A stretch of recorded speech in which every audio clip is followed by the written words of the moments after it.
सब register कार्यालयात लोकायुक्तची अचानक कारवाई।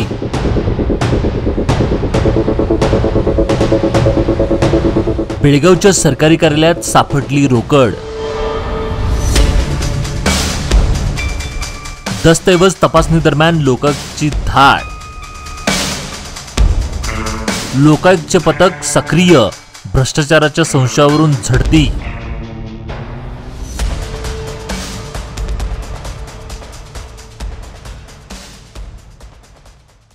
बेळगाव जिल्हाधिकारी कार्यालयाच्या आवारात असलेल्या उत्तर विभागाच्या सब रजिस्टर कार्यालयावर बुधवारी सकाळी लोकायुक्त विभागाच्या अधिकाऱ्यांनी अचानक धाड टाकली।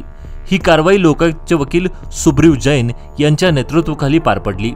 तपास कार्यात लोकायुक्त सीपीआय अडियोप्पा बुद्धिगेप यांच्यासह आणखी 10 तपासणी अधिकारी सहभागी झाले होते।